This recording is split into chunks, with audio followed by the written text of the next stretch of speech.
You're listening to Spark TV, where we bring you daily interviews with real women in business at all stages. I'm your host, Danielle Lewis, and I am so grateful to have you here. So good. Mariah, welcome to Spark TV. Thank you for having me. I'm very excited to be here. I'm so excited that you're excited. I'm excited to talk to you. I can already tell that we're going to have a good chat because we've been gas bagging for the last 10 minutes and not recording. My favorite thing to do. I know, same. That's why I have a podcast, so that all I have to do for a job is talk to people. Yeah. I wish that all I did was talk to people. Actually, that's not all I have to do. Oh my God, so good. Let's start out by telling everyone who you are and what you do.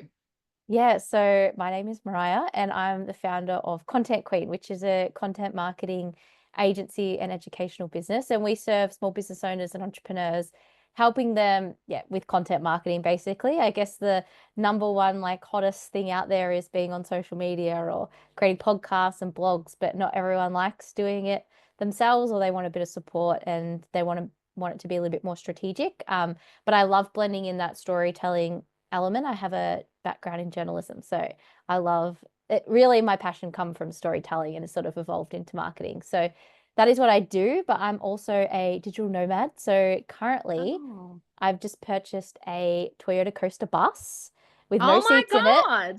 And my partner and I leave. We've literally just made a bed base and we've got a power plug in there and some Starlink Wi-Fi that we just need to screw to the roof. And Yeah. we're heading off to travel just the East Coast. We do want to come west. So that is our plan Good. when we just have a little bit more time. So yeah, I'm a digital nomad. I've traveled with my partner since 2020. We've been to Southeast Asia, South America, Europe, um, a little bit of Africa, like lots of places, and we absolutely love it. So right now I'm labeled as digital nomad or marketing nomad, I like to call myself. Oh my God, this is so cool. I love this. Isn't it wild that we live in a time where you can literally like invent a business and do it from anywhere in the world? As long as you have an internet connection, I think you're set. Yeah, and it's so funny. I was reflecting today. I have a coaching client. I don't really do a lot of like one-on-one coaching, but I have one that I've been with since like 2021, and we have a monthly call. And I was saying to her, yes, next time you see me, I'll be in the bus, and I promise the Wi-Fi will be good because of the Starlink. Because one time I literally had to do a call with her sitting out front of a library in Spain that shut for siesta, connecting to mobile hotspot. And in Spain, they have like really bad like reception Oh and my phone God. and everything. And I was like, I'm really sorry. And I was just reflecting on that today because you can literally, I have worked on the side of a road waiting for an Uber after a salsa festival in the south of France. Like I've literally worked in the most random places because like sometimes you just got to quickly get on and do something, especially in the world of social media and content. It's like 24/7. And yeah, so you literally can work anywhere from your bed all the way to sitting on the ground waiting for an Uber in France. Oh, I just think it's so cool. It's actually really funny because I used to get stressed out about traveling, like as in, yeah, can I switch off? Can I not switch off? And when I made that mindset shift that actually, if I need to jump on in the Uber on the way from the airport to somewhere and answer a few emails, like I'm like reframe to how lucky am I that I get to have this trip or have this experience or go to this conference or visit this person and get my job done anyway. I Mm, think sometimes people think that it's bad that we're so connected and you can work from anywhere. But I actually think if you reframe that, it's so empowering. And it's mm, like, I don't care if I do a few emails or, a proposal or something from the couch or an Uber or on the side of the road, because it means I get to experience all this other stuff during the time where other people are sitting behind their corporate desk dying mm. at work. Yeah, because I remember when I worked in corporate, like say we finished at 4:30 and it was a hot day. I worked in Melbourne and was like quite close to the beach. And I'd like run to the beach to quickly get a Mm, swim in to go home. And like you could almost, for example, if my partner and I have to go anywhere, sometimes I'll just do stuff in the car while he drives because like yep. I just want to get it done. And then when we get there, but it's so funny because even, for example, we just got back from Southeast Asia and we're in the Philippines, and like say we work during the week and kind of we can work wherever, but most of the time it's just easier from the Airbnb. And then come the weekend, we're like snorkeling with Yeah. sardines and jumping off cliffs, and like your weekend is just so random. Whereas at home at the moment, at mum and dad's just until we travel again. Your weekend's a little bit more chill and tame, but Yeah. it's so cool to have that flexibility. And I love that reframe because yeah, sometimes you're like, oh, it would be nice to just switch off and do nothing. But that's sort of like we kind of could do that on the weekends when no one else is online anyway. But during the week, like I think it was luxury when my boss would say, oh, you've got a doctor's appointment, finish early and finish the rest of your work from home. I'm like, oh, how fun is I this? was so lucky. Yes. Thank you for making sure my medical needs are attended to. And then I would just like work in Crazy. the afternoon from like my kitchen table. But this is so cool. And now it's like so normal. You Oh my forget that. God. Oh, I love it. I love it. And I've learnt to, so my husband is really amazing on his mobile. He can literally do, I reckon, 95% of his job from Oh, his wow. phone. I know it's wild. He doesn't have a Yeah. creative job though. He's like a manager job. Yeah. Yeah. Um, Yeah. which so that helps, but it's also taught me I would often see something on my phone and be like, oh yeah, I'll do that later, and then work stacks up. And I've kind of adopted his mentality of, because he's one of these annoying people that has inbox zero like every Friday, and I'm like, I hate you. Yeah. Wow. But it's kind of taught me to just do stuff on the fly. Like it doesn't, if you're just sitting there watching TV and you notice something, or if you're doing, or if you're out and about and you notice something, whatever, like just get rid of it, and don't like let work pile up, because otherwise you're sitting there doing all of this admin stuff when you could actually be doing more, I guess, deeper work, creative work, work that's going to grow the business. Mm. I actually had this limiting belief as well that I had to wait till I was on my laptop, even though I worked very flexibly from Mm, wherever. And I was like, actually, it would be really good to start learning to use my phone a lot more to do bits and pieces. And it does change your mindset a little bit or how you get things done. Because I was always that kid at school that would do their homework when they got home because I yeah. was like, oh, I want to talk with people. But then, of course, I'm getting home and I'm working like all like doing all my homework. Obviously, that was quite a while ago now, but like I Yeah. sort of I built that into my own business, like that kind of habit as a kid. So Yes. it is better to just kind of like and not put things off until you've got a like a better moment or you're not as distracted. Whereas like there are some things you can do, like sometimes because I've had my fair share of doctor's appointments from my I've got a very wild health background, but Oh I no. sometimes in the waiting room I'll just do these few emails, whereas I'd be like, I'll wait till I get home, but I'm like Yes. just sitting there anyway, so I might as well just get them done. Whereas before I would always be like, oh, this would be better to read on my computer. And it's like, not necessarily. Yeah. Yeah. I know, So, isn't it funny how we bring, like, it's almost like school teaches us the habits for corporate life, and then we decide, oh my God, we want to be free and have our own businesses, and we just take all of the habits we've learned over the last however many decades into our business, and then we wonder why we're like trapped and unhappy again. yeah, that literally, I have reality checked myself on that quite often because I think Mm, it's very hard sometimes. Like when I'm here with at mum and dad's, because yeah, we just travel and then have a reset and stay with them and annoy them and then go again. Now we've got the bus, we'll have a home, so that's nice. mm, And yeah, I find I fall into the 9 to 5 when I'm here, and I feel way more like rigid to what I have to get done in that time. Whereas yes. when we're traveling, it's like, oh, whatever, we can do whatever we want. Totally. It Yeah. becomes about like the outcome and like, Mhm. what do I need to get done for a client or a project or a admin or whatever. And then it's like, well, if it's done, I can go do my own thing. Yeah. And I think you get less hung up on ending the to-do list. Whereas like when Mm, I find when I'm like more stationary at this point in my life, I want to tick everything off before like I finish my day rather than like the to-do list is never done. And when you accept that and just like move on, your life is so much yeah. easier. And even with stress, I had this like realization, I guess a couple of years ago. For example, my nan, her stress is the same as my stress, but her tasks are different. So my nan stresses that like Mm. the housework needs to be done or the washing needs to be done. Like obviously she grew up in a very, traditional family. That will definitely not be me worrying about my washing. I can You tell could you see that. my house, you would know that I'm Yeah. not worried about Yeah, that. I would not be worried about that, but that's obviously just how she grew up. Whereas like I go, oh my God, why is she stressed about that? Like she's retired, like Mm, there's nothing to be stressed about. And I'm like, whoa, the stress is the same. It doesn't, you have to change your mindset to remember that until you die, sounds very morbid, but mm. literally until you die, you're always going to have something on your to-do list. So you just have to accept it and be like, okay, not everything can get done right now. So I'll just do what I can.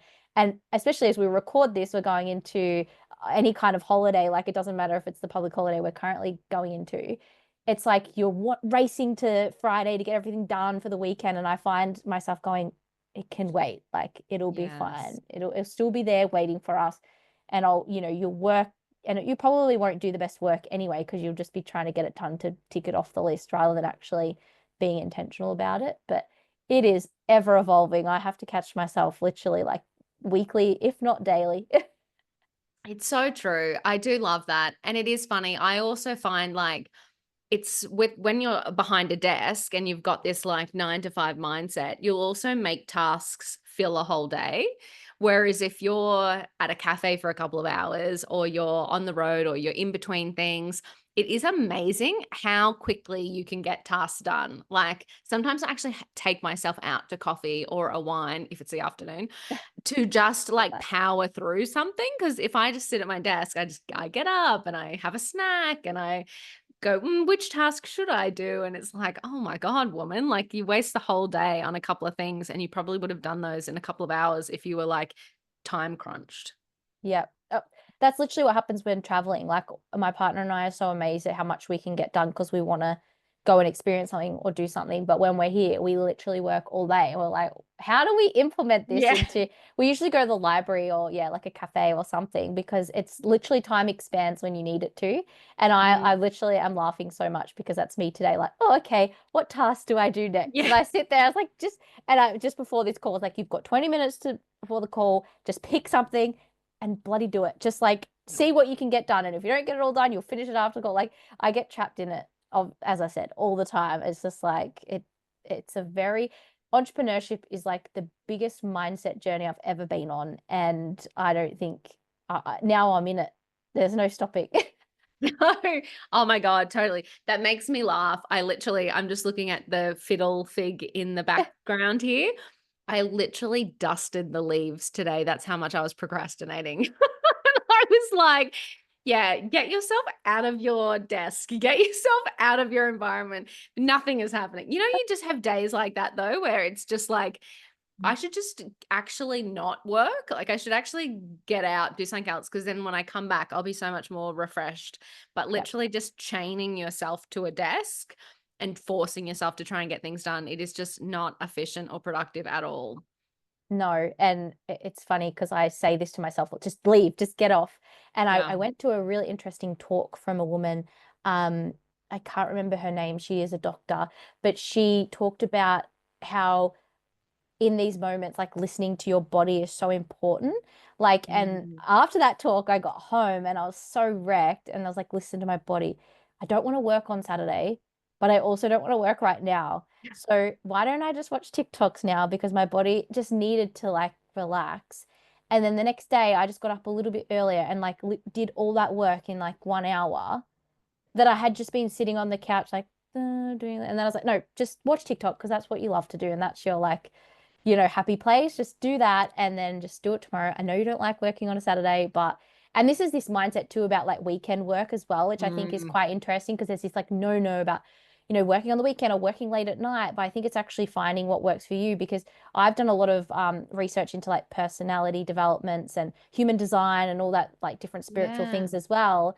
And actually, I've come to work out and been told that if I have endless energy for something, if I need to work on it until 1 a.m., that's okay. But it's knowing when you are tired and you're just forcing yourself to Yes. work and knowing when you've got that endless energy and not feeling guilty about it. I think that's a big, because we're on this online world where like hustle culture is like, trashed and all this stuff, but it's not hustle. It's just like when I feel energized to do something, why should I feel bad about liking it? And I think that also comes Mm. when you are like now at the moment being at my mum and dad's, they don't understand really what I do at all, which is Don't worry, I've hilarious. got that kind of job too. Yeah. And they're just, and like you work so much and you love it. And I don't expect them to understand, but then also you have this little guilt in the back of your mind, like, oh, am I working too much? Like, am I so engrossed in what I do? But they don't understand the amazing people I get to talk to on Zoom all the time, like Yeah. you, or all these things that are very social. They don't see that part. They just see me at my laptop, like typing away. And so it's very Yes. hard sometimes that's why it's amazing to be part of groups and community groups like Spark, because you have those people there that are like, they get it. They just get it. And other people just don't. And that's okay. I've got friends that don't understand. And they don't understand when I have to put those boundaries up of I can't do this, I can't do that. Or not that I can't. It's just like I'm choosing in this moment to do this. And then you've got people that are in business communities that just like they totally understand. And that's what I think makes it amazing with like online, because we wouldn't have had access to this before. We would have just had to have, you know, worked it out ourselves or been alone or had everyone judge us. So, and I grew up in a really small country town, like extremely small. Mm, So small business is like physical store, you know, like rags to riches kind of vibes. Like that's what it is. yeah. Online business is like super weird.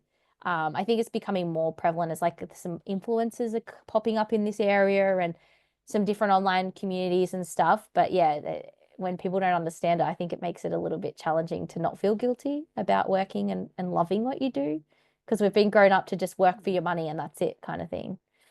Yeah. And I feel like too, when you have a job, it's hard. Yes, you can kind of work hard and get a promotion, or if you're in sales, you might get paid more if you sell more or whatever. But I feel like because your earning potential is capped, no one can really understand working longer than you actually should. Mm, Whereas in business, it's like, well, if I work more, I have the potential to make more or innovate or make things easier for myself or a better experience for my customers.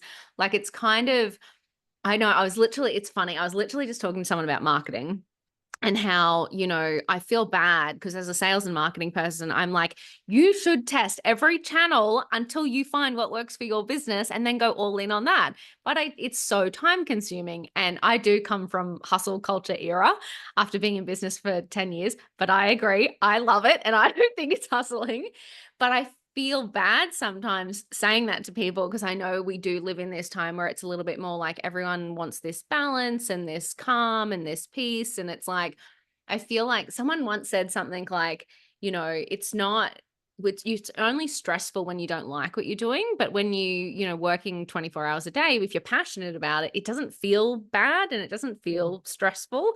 So I feel like what I'm trying to say is I totally agree with you because it is that like, if you're excited about it and you're building something, it's almost, I never considered myself a creative person at all.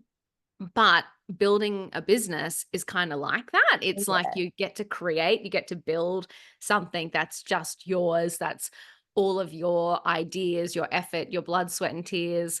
And you just don't get that when you're working 9 to 5. And I don't think you get it as well sometimes if you are like finding more trying to find the balance, because I don't think Mm. you're going all in on it. And it's very controversial that I said that.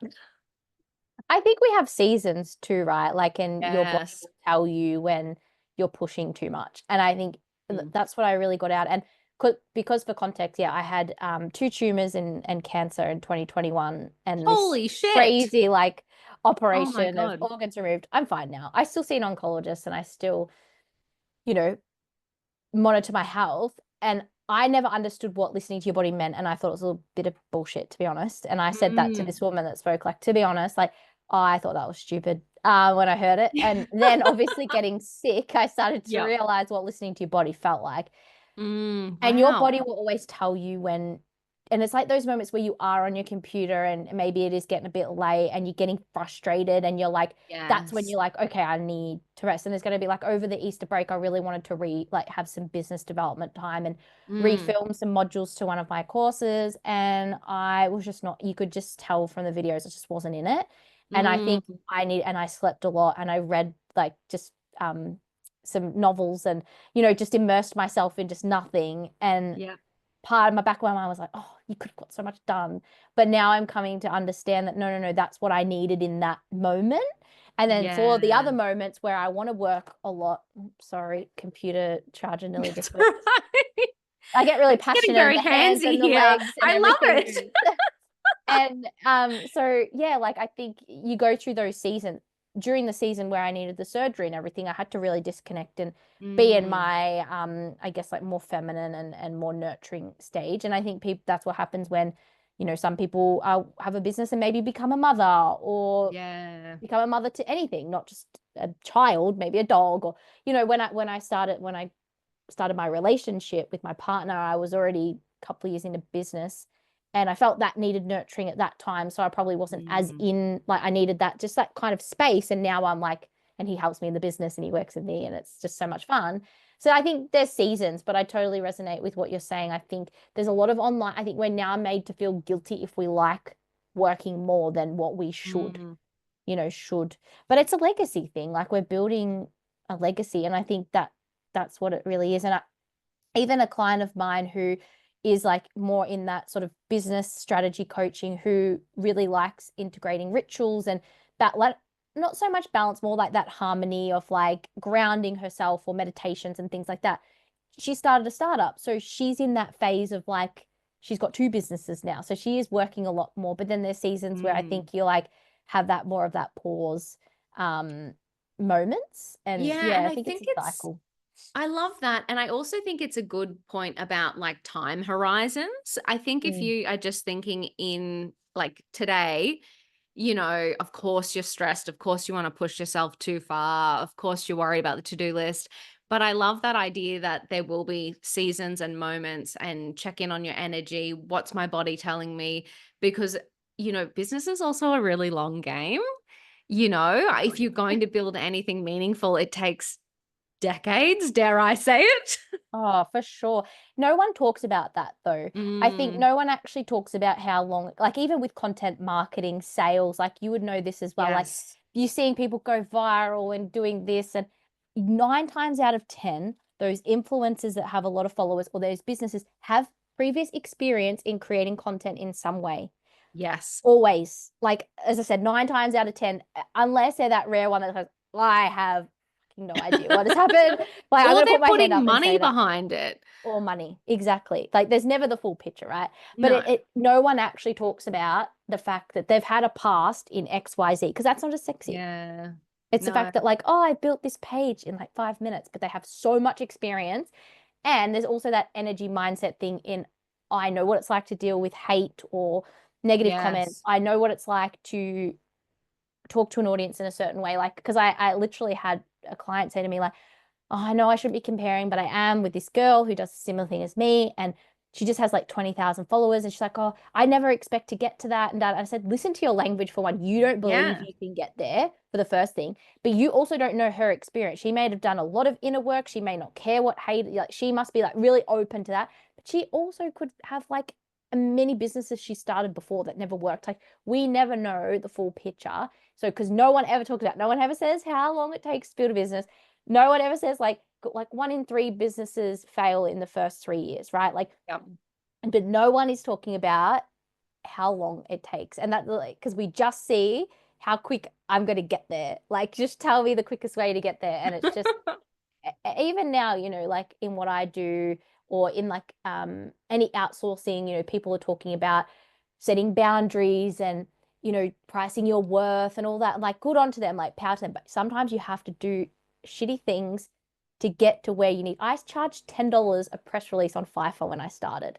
I don't Oh, recommend I love anyone that. does that, but that helped me get reviews, it helped me get experience, and it helped me learn all the things. Did I set boundaries at the start? Absolutely not. I took on everything and anything I could because I knew that was the best way to learn. And people that are saying, like, from the beginning, set your boundaries, do this, like, good on you. But also at the same time, you're not going to learn from that place, because you're going to, and then actually sometimes customers will be like, well, what experience do you have? What, you're just calling the shots, but you've got nothing, no evidence to show that, not that you're worthy, because I think we all are, but that you have been through the shit, Yeah. Oh you my know? God.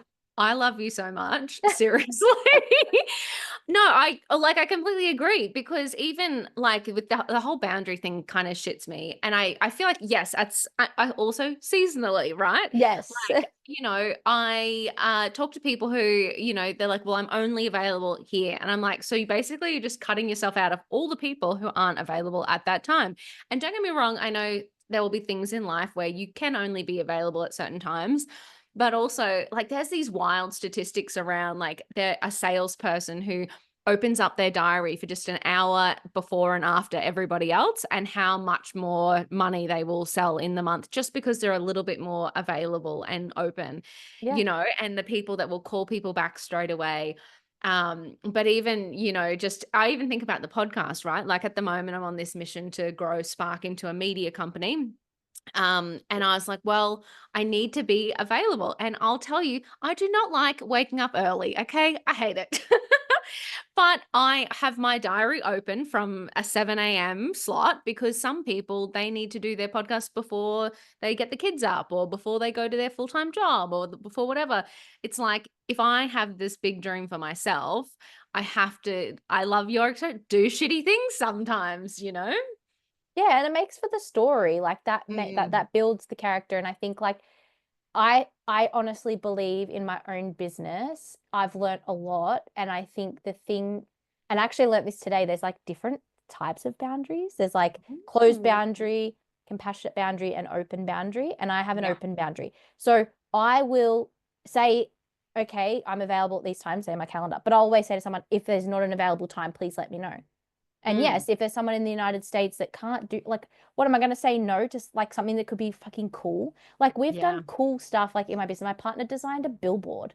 So we have Oh this my God, billboard in cool. Queensland for a client because a client was like, "Hey, like I can go with the company, but I wanted to see because you do content, maybe like Mitch could do the billboard and some merch." And we're like, "Why would we Yeah. say no to that?" Like that's Wow. just Yeah. cool. And so when we went up there, like we get this photo with Mitch like pointing to the billboard because like that's so cool. So like Yes. I'm an experienced person. I love experience. So like of course, yeah, within reason, if I'm like feeling like, no, that's a no, I won't do that. I won't do it. Yeah. But like I would hate to close myself off to something that could be amazing. And if it's shitty, then I learn from it. Like I've said yes to clients and opportunities that haven't worked out, but it's built me into the person and the business owner I am now. Like I wouldn't have like my partner and I are always just like, okay, what are the lessons? And I remember specifically having this client. It was just a nightmare. I got caught up in like a divorce and like Oh my literally God. the marketing manager and the CEO were getting a divorce and I didn't know. And Holy I was like shit. literally in the middle of it. It was a disaster.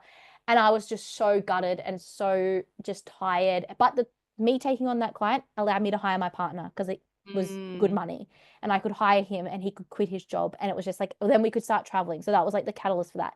And I remember Wow. we're in Vietnam. He's like, all right, well, what's the lesson from this? I'm like, there's no lesson. Like, I'm just so tired. I'm so over this. And it's just so, and then like, 6 months later or 2 months later, I'm like, no, that was the reason why I had took on that client.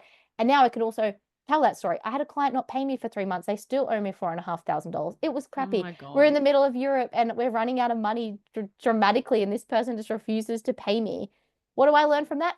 I will have a hard boundary on my invoice. That is a hard Yeah. boundary I will have.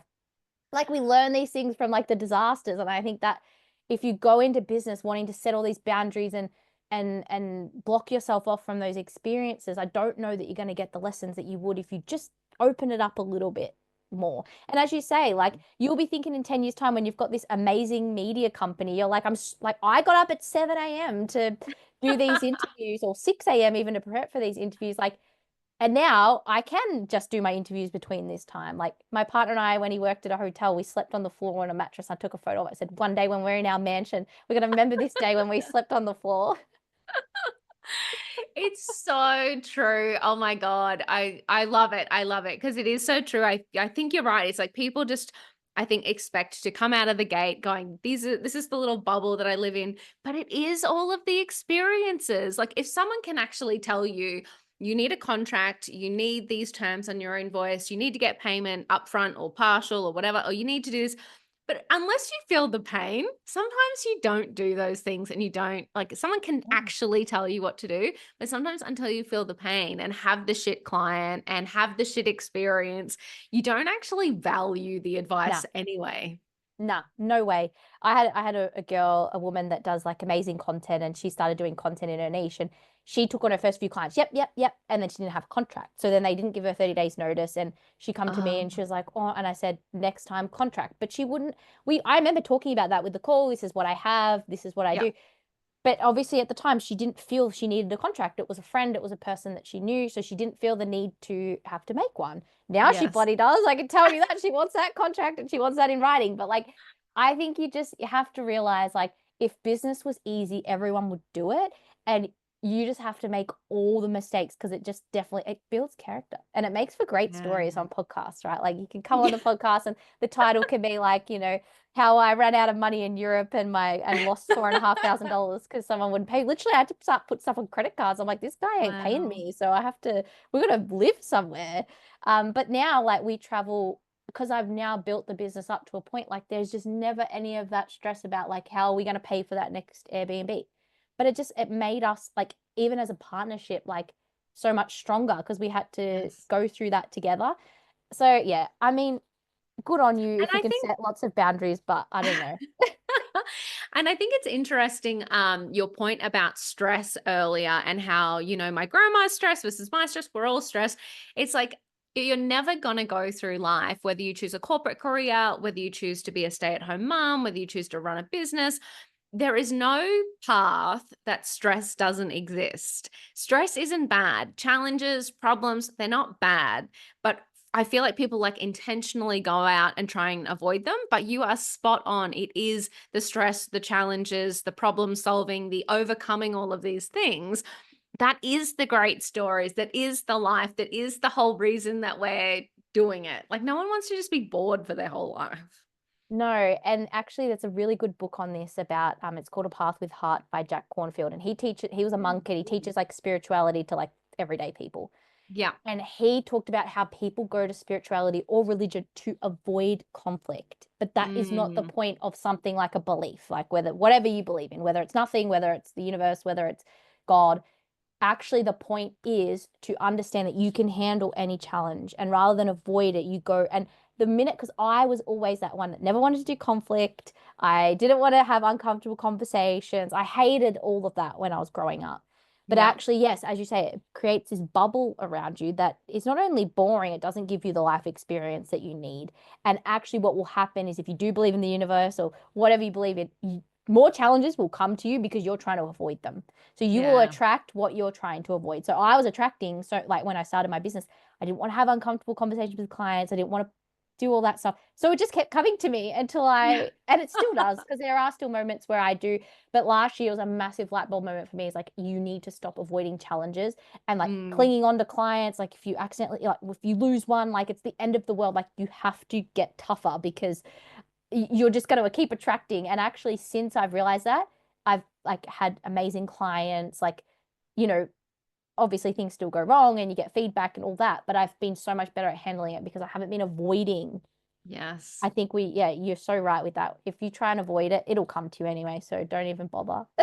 Yeah, and it reminds me of there's also that like hard thing now, easy later, easy now, hard later. So it is that kind of like have the hard conversation now and things will actually be easier because you've set boundaries or done whatever, get them to sign Open, a compassionate contract or boundaries. totally. But it's like if you go into the easy now, so I don't want to have the hard conversation, you're spot on. Like you attract all of these problems because you didn't want to have the hard thing now. It's like going to the gym. It sucks today, but long-term health benefits or whatever it is. So, Yep. yeah, it Yep. is so interesting how people like, yeah, they don't want stress, they don't want challenges. They set all of these boundaries. It makes me laugh. Even like showing up on social media, and you would know this as a content person.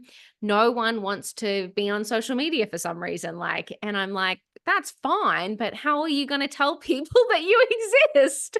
I know Mhm. it's uncomfortable. I know it's hard. I know it's scary, but that's where the magic happens. And it's this like free to a degree, untapped potential that like imagine trying to market your business 50 years ago. Like it would have all been word of mouth. So you would Yeah. have had to have given a really great service, which you still do, because I feel like if you give a shitty service, you won't get word of mouth and that's what you want. But Yeah. like, yeah, it's just like hustle would have been next level if we were trying to do this sort of stuff 50. Like now we can communicate with any like the amount of clients you get from random places all over the world. It's like Yeah. what is this? It's nuts. So yeah, I think it's uncomfortable for sure. And someone said like, "Oh, you're so natural in front of the camera." I'm like, "You should have seen my first live. I was like Yeah. shaking like a leaf." My housemate was like, "Just click the button." I was like, "I can't do it." I was like, "No one watched it." So it didn't even Yeah. matter. No one was I there. That's so funny. I know I literally recorded a reel. I was getting mad about the the all-female astronaut thing Oh, that just yeah, yeah, happened. yeah, But yeah. I was mad that everyone was like having a go at them. I'm like, well, how about we not be mean to women on the internet? Like, women already have a hard enough time Yeah. showing up, and then it's like whatever you do, you're in the wrong. Anyway, so I was having a rant about that on a reel because I was just woke up mad about it for some reason. And I did have that, looked at it and was like, oh, that's the worst angle. Like, I've got this double chin, like my thing, you can see my tag and my thing. I was like, oh, fuck it. I don't care. Like, someone once did that, said that, like, some phrase to me, like, fuck it, just post it. And I was like, oh, well, Yeah. and it's just, you just never know what's going to work or land or not work. And I guarantee you the things that work solve a problem or hit a nerve have nothing to do with the fact that you've got, a pimple or a double chin or your gut hanging out. Like, no Yeah. one gives a shit. And if they do, they'll comment on it and then you'll get more reach. So, jokes on those Exactly. people, because like if they're commenting on it, your video is just going to keep pushing out there. And I always have this concept, like intrusive thoughts will always like be top of funnel content that will land. And Yes. I love at the end of that. the day, you can always just archive it. Like if it goes viral and you get heaps of hate, just archive it. Like, yes, there's cancel culture, but we're business owners. Like, unless you say something incredibly racist, you shouldn't be saying it anyway, or sexist. But like, if you have something you want to share and it does happen to go viral, and then you want to just archive it, like people won't remember. It's only Yeah. the influencers that if you become an influencer, then you have to start worrying about it because like that TikTok place is wild. But I Yes. think like always, I had a client who shared her son was riding on the footpath in New South Wales, and apparently it's legal in their council to do that. He's under 16. And a woman, he said like passing, and the woman like put her foot out and he tripped and he hurt himself. Oh my And she God. did a video on it because I was like, just whatever comes to your mind, do a video on it. And yeah, of course, it gets like 20,000 views on TikTok and like heaps of comments. And I'm like, it's always the random things that you never think. And it's got nothing to do with her business, but it's something that like it kind of makes up her personality, which is part Yeah. of like her brand, right? So there's always like something random that will, get people's attention. And usually if it's your brand and about you, it'll pick up the traction that you need it to. But at the end of the day, if it gets 0 views, you just archive. It doesn't matter. Like if it doesn't Yeah. reach anyone, no worries. There's an archive button. Totally. Isn't it wild how like we are the boss? Like we're in control of our own businesses. Exactly, exactly. It's like, yeah, isn't that funny? You could do whatever you want. And for some reason we like have this like higher person that's our boss. It's not actually us. And we're like, Yeah. oh yeah, there's like, My boss is an asshole sometimes. it's like, yeah, I do that all the time. Well, this has to go out now or whatever. And it's like, well, Why? why? Yeah. Yeah. You're the only one that knows if it doesn't go. Oh my God. I love that so much. It's like I had just a cold, like nothing dramatic, and I was behind on my solo episodes of the podcast. And then I like started batching new ones, and I did one about, what happens when you're kind of a solo founder or a small team, or you're the face of the business and you don't show up, you don't hit a deadline. It's like I was like, nothing. None of you contacted me and told me that you were missing my solo episodes. I'm so mad. I'm like, the world didn't end, nothing happened, no one noticed. Exactly. It's sort of like a double-edged sword. It's good for like your own accountability. If you're in that mindset, you're at least hitting accountability, which is great because you're not Yeah. being so compassionate that you don't get it done. But then at the same time, there's that like, oh yeah, it doesn't really matter because it's just me. But yeah, the world doesn't end, but it's good. It's good to have that level of accountability, especially for things like content, because I know like when someone falls off the wagon, like it's so hard to get Yeah. them back on unless I actually just like do it. Like I'll do it Yeah. and then it'll happen. Otherwise, we're business owners. We've got 101 million other things to do. And sometimes we think showing up on social media is stupid, but it's actually like it will help move that needle and actually build momentum. One of the clients that when we started being more consistent for them on social media because they weren't, it was crazy the other stuff that happened in their business because it was that Wow. momentum of her Yeah. consistently showing up and having to film videos and like she like fully stepped into a business owner. She's still side hustling it right now, but like it was crazy that momentum that builds when you like commit to that. Even a client that hired me when she was side hustling straight away, she went full time in her business within 6 months, and like the momentum that it just Wow. built was just crazy because she just committed to something. It didn't mean have to be me doing it. It's just like you show up a consistent presence online. The momentum is crazy that it can build. And someone like I don't necessarily think I get loads of like sales direct from Instagram, but it's like people look at me at that point, they go on my page or they get they refer me to someone. Oh, I saw this girl, like it's not necessarily they click on link in bio or DM you that code word. Like it's not always about Yes. that. It's like that momentum and that presence that you build will create that ripple effect, I think, it's pretty crazy. And I think we Yeah. underestimate it a lot. Well, and a really good point about just how many touch points I think you do need. People often say, like, well, I posted a reel and I didn't get any sales. It's like, yeah, but that person that saw you got a new follower, and then that person joined your email list and the thing, and now you're top of mind. And then you do a thing, and maybe they see an ad, and it's like all of a sudden you are so in their world and in their universe that they trust you. It might not be the first reel that you post that goes viral and gets you sales. It's like a whole ecosystem. And I just Yeah. love that point about like committing, because yeah, you commit to one thing and you just do start committing to your whole business. Yeah, 100%. And like you got to talk about it 50 million times. Like I've been talking Yeah. strategy and story. I did a post and at the top it was like 2,149 days talking about strategy until someone listens. Oh my God. I love it. I love it. Okay. Well, I could keep you all day here, but I won't. I always love to wrap up these podcasts on one last piece of advice. So, reflecting on your time in business, what would be a piece of advice that you would give to another woman on her business journey?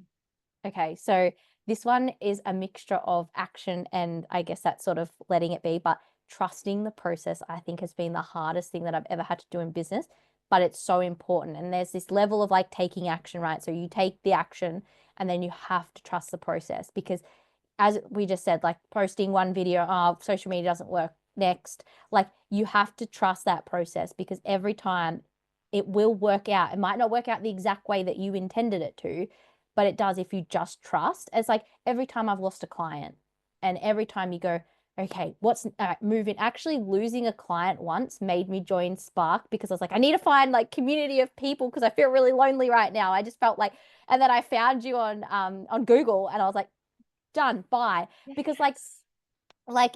and that's like you never know where people are going to come from and you never know Mm. what opportunities are going to come from that challenge and that shit. So you really, and I just repeat it every time, trust the process, because it sparks something in you to do. Even something bad will spark something for you to do, to take action, right?